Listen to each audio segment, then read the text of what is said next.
Israeli Prime Minister Benjamin Netanyahu fired his defense minister on Tuesday, claiming he'd lost trust in the man overseeing Israel's military operations amid bloody conflicts in Gaza and Lebanon.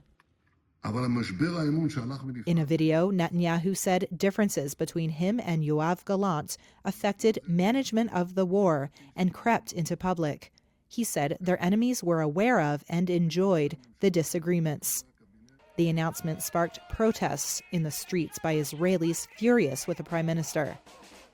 And for many protesters, they'd been here before. Netanyahu tried to sack Gallant last year, before the conflict in Gaza, only to reverse that decision in the face of hundreds of thousands of demonstrators.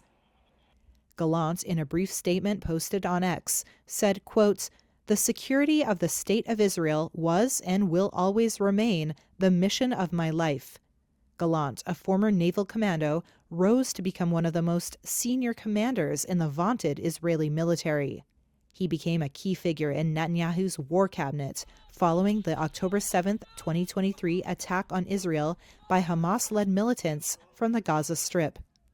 That rampage, which by Israeli tallies killed 1,200 people and saw more than 250 captives taken back to Gaza, sparked a massive Israeli air and ground operation that has killed more than 43,000 Palestinians in more than a year of bloodshed. Gallant has worn only black since the fighting erupted and said he feels as if the hostages are his own children. At the outset of the war, Gallant warned that the price Gaza would pay, quote, "will change reality for generations," and called the fight a battle against, quote, "human animals."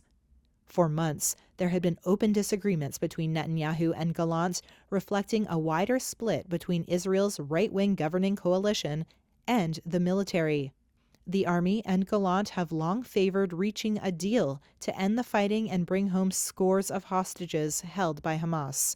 Gallant said the war lacked clear direction, while Netanyahu reiterated that fighting could not cease until Hamas was wiped out as a governing entity and military force in Gaza. Foreign Minister Israel Katz will succeed Gallant as defense minister, Netanyahu's office said in a statement.